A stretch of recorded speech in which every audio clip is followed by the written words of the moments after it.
Ding. We have a ding. Is it live? Is it recording? We don't even know. Let's go to this page really quickly so that the volume doesn't hit. It's going to hit every freaking. You know what? How about this? Anyways, this is the top 5.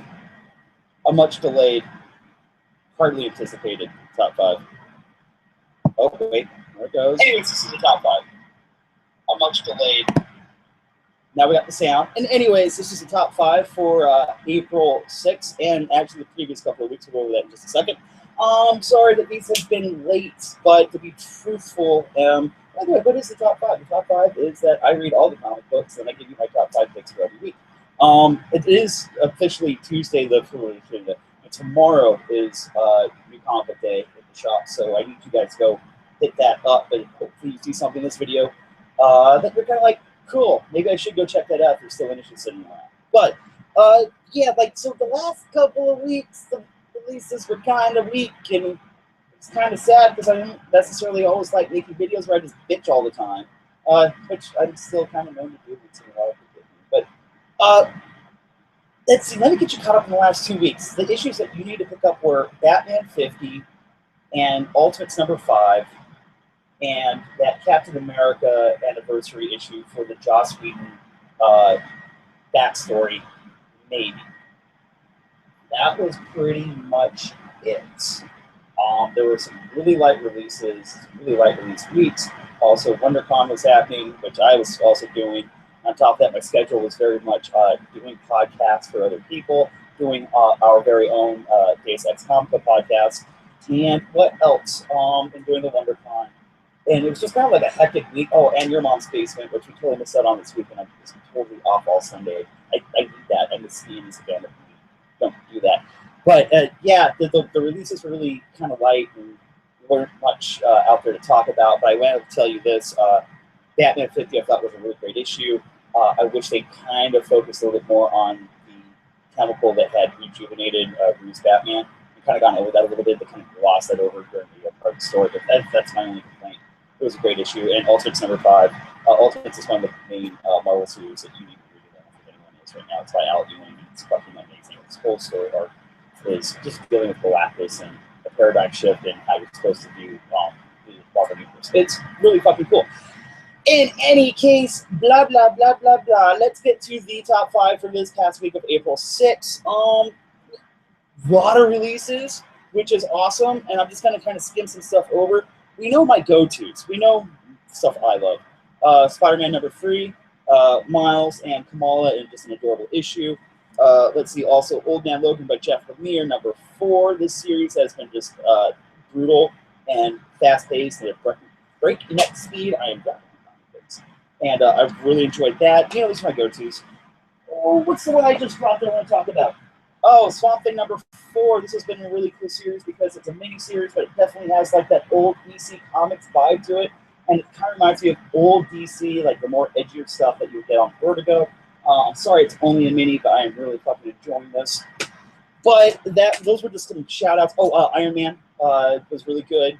But again, that's just, like I said, these are series that have just been really kind of consistent and phenomenal. I'm also really enjoying the Black Widow series. The first 2 issues were really great. And then I just finished Black Panther, and I need to let that one sit for a minute because I was like, about that. But the top 5, let's go. Number 5 this week, we're going to go with Poe Dameron, Star Wars, number 1. And you're like, of course, because he's totally a Star Wars fanboy. And I'm going to say, yes, I am. But I'm also a Charles Soule fanboy. And whenever he is rocking the Star Wars universe, it's pretty fucking cool. And this is Soule doing a Poe Dameron miniseries. And the events of this all lead up to the beginning of The Force Awakens, which I thought was pretty awesome. And if you were like me and love the new characters and love the new actors they brought in, and you want to know more about that, not necessarily the soft reboot or for the acting, this is definitely for you. And also the cool part is you see him pull together his new X-Wing Squadron, and it's all the actors and creatures from the movie. So that's very, very rad. Also, oh my god, I should talk about this. There is an utterly adorable backup story and it's BB-8, and it's done very just cute. Let's get that up there so you guys can see what's going on. Actually, I'll move this really quickly because I can't see what's going on. Boom. This is just adorable. I can't even handle it. And it's essentially like an X-Wing mechanic and an X-Wing fighter.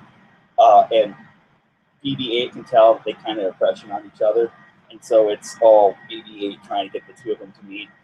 It's just stupid cute, guys. Stupid cute. By the way, the Star Wars issue is totally tough. It's really rad and tough and fun.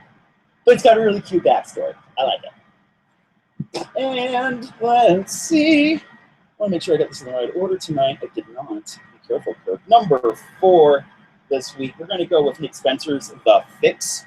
I kind of saw some other creative teams kind of like, hey, we just read this first issue. You should definitely give it a shot. And it worked because I am easily bought and persuaded that way. Really great premise. That's probably why I'm going to stick around with this. It's crooked cops doing crooked things with even more crooked higher-ups, hanging out with crooked Hollywood producers, and the whole scheme and plans that these guys are pulling together is utterly crooked in every way, shape, and form. And on top of that, all the characters are delightfully likable. And it creates a really fun, cool, dynamic story. My thing with this is if the story is going to be anything like the characters that Nick Spencer has crafted in this miniseries, I'm definitely going to stick around for it and I really hope it pans out. So I really thought it was a great first issue to come out with. And then, that was number 4. We're going to go 3. I'm doing something a little weird this week because 2 and 1 are kind of tied. But number 3 this week, back to form.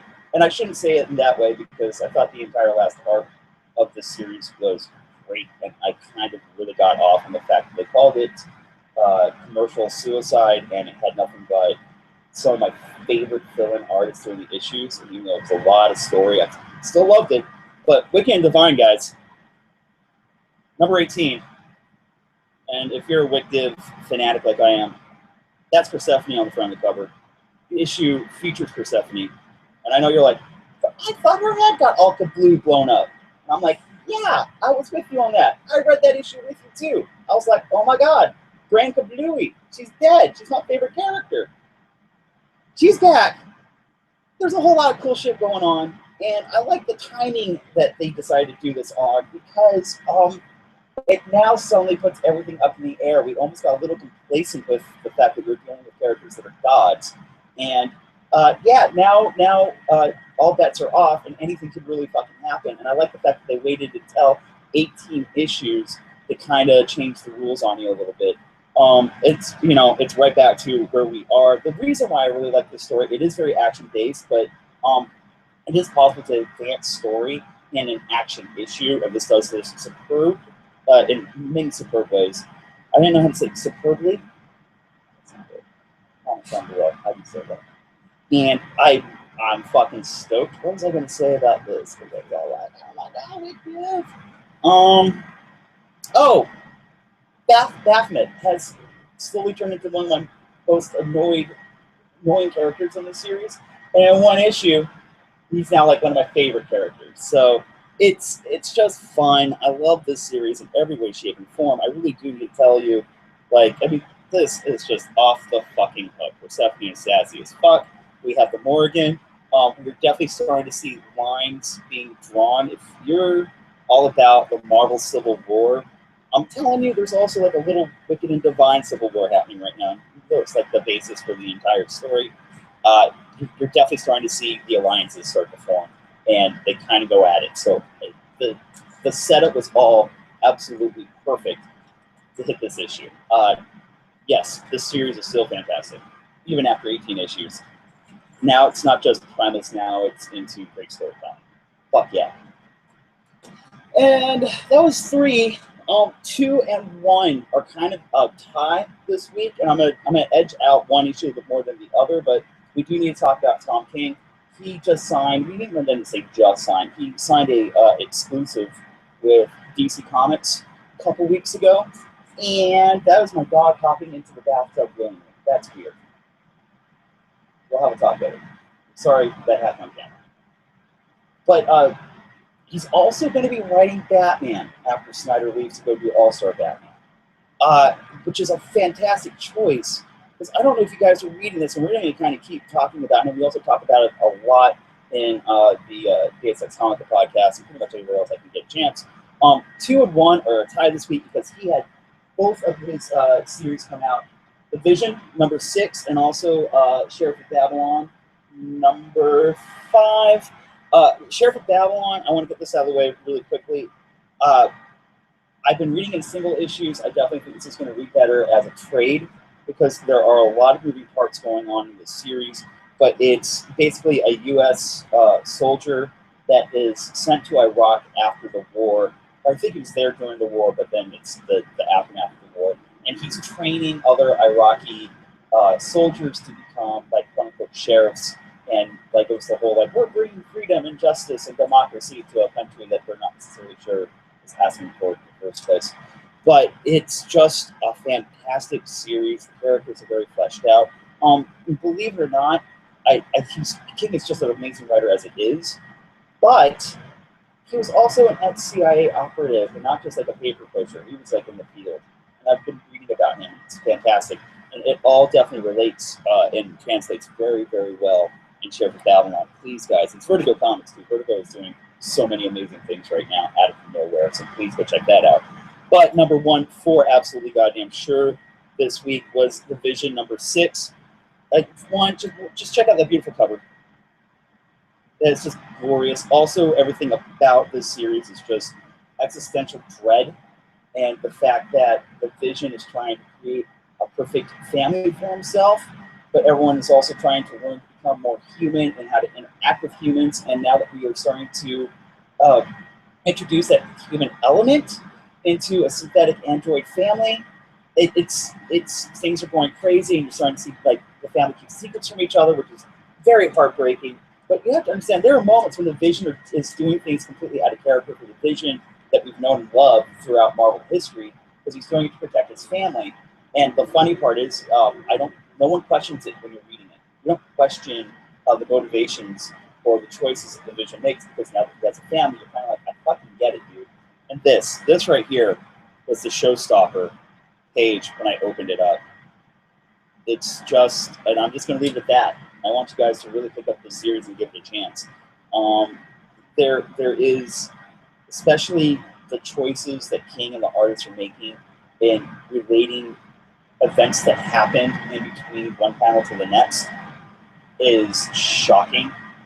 When you realize that the Vision found out that there was a secret that his wife was keeping from him, it goes from nice, calm, and serene to the next time we see the family. They're answering the door to a neighbor, and the Vision's wife opens the door, and just in the house is completely wrecked and destroyed, and one of the kids is kind of hiding, like, out of sight. And you know that there was probably, like, an amazingly scary, emotional anger outburst from the Vision. But you yourself, again, it's a Hitchcockian plot device that the reader or the audience definitely puts together the worst situation possible in their mind. And that's definitely scarier than anything else they could depict in the comic book. I am so riveted by what they are doing with this. It's only going to go 12 issues, and I'm going to be very, very sad after it's done, because then King will be DC exclusive. So I can't wait to see where this is going to go. And I can't tell people enough that you need to give this thing a goddamn chance, because people kind of go, the Vision, and it's existential dread, and it seems very American Splendor. Not American Splendor. Oh, what was the Kevin Spacey film? Like, I'm asking you guys are going to tell me right now. American that thing. Very that. It's so amazing, guys. Please, please, please check this out. What else do I need to tell you? I'm really sad that we missed out on Your Mom's Basement this week, because we were doing work over at the website that I promise will be up soon.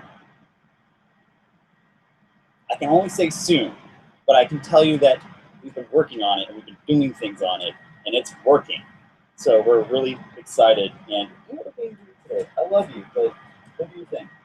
Also, yeah, WonderCon was a lot of fun. I'm very, very sad when it moves back to Anaheim. I thought that the convention center was better suited for it, especially when you're looking for nightlife after the con is over. I thought LA Live was much more suited for that sort of thing. Also, the conference rooms were way better for like a lot of panels. What else do I need to tell you? Oh yeah, if you watch this video, I've got tickets to San Diego Comic-Con, and I need a hotel room because Hotel Apocalypse totally fucked me over, and my friends. There's two of us. If you got a hotel room, find me. Do that. I have no problem pandering on the internet for that sort of thing. I will bring you booze and hugs and love. What else? Oh, but Your Mom's Basement, I should talk about that every Sunday at 8 p.m. on my YouTube channel for the next 2 weeks before it starts to switch over to the main Deus Ex Comics YouTube page. And don't freak out, even if you're not subscribed to that channel, but you should go and subscribe right now. The episodes will always appear on my YouTube channel too, because I share the episodes. But Your Mom's Basement is essentially an interactive comic book club. And it's because I wanted to start a comic book club that we actually read for a week, and then we all get together and talk about it, but couldn't find that thing in real life. So thank God for the fucking internet. I started with my friends Ian and Savannah, and they bring so much love and heart to it, and it's probably the one thing I look forward to every Sunday, and I really hope some of you guys do too, because there's an interactive chat. And there's a crew of you that are actually like following us every week. So I am making apologies now for the late videos and for canceling this week, because we kind of had to take care of other stuff to set up the infrastructure to create a basis for all of this to thrive later on. That's my excuse, and I'm sticking to it. But this week, we are going to be talking Lock and Key Volume 5, and then also Brian K. Vaughan's Paper Girls Volume 1, and then we're going to finish out Lock and Key, and once that's done, the format's going to change a little tiny bit, because I know we ran for like 2 hours. We're going to switch over to a one-book format, and then we'll also talk about some of the weeklies that come out that someone wants to pick and talk about. So it'll be a more condensed show, but it'll also make it easier for you guys not to have to like go out and buy 2 books and then read them all and then meet back here and then wait for 2 hours of discussion. We'll kind of it a little bit, and I think it'll be a lot better, but I do know that we're on to something really great. And it's the one thing where, like, even if only 3 people watch it, it's making me really happy. And I know Ian and Savannah, we look forward to it every week. So hopefully we see you guys there. And anything else I gotta talk about? No, I don't think so. I want you guys to stay sexy, stay frosty. As always, when we make the end of the video, it means a lot to me, especially as we're trying to build this comic book community. So, comments down below about anything I just talked about, especially any words that I like to screw up, because I do this live and on the fly. I don't know what I'm fucking doing. But, what else do I need to tell you? Find me at Twitter, like stuff. Also, do check out the Deus Ex Comica Twitter and YouTube pages, where there's literally nothing on it yet. If you want to go like and subscribe those things, because that's where we start funneling in all the new stuff. And I think that's it. I feel like I'm really missing something. Please like and subscribe. Just always weird comments down below. Tell me what you're reading, what I'm reading. Where did I get it right? Where did I get it wrong? But we like to keep that conversation going. I like that, because it's only one man's opinion. So sometimes you bring something to the table, and it's your opinion, and then we kind of mesh opinions together, and then we come up with a better idea. It's an open discussion. Let's give that a shot. Guys, I love you. I will see you guys later. Hopefully not as late as the last video, or this video. So we'll try to get the top 5 going. Try to do them about anywhere between Thursday and Saturday. I know. Who knows? See you guys. Bye. Click, click, click, click.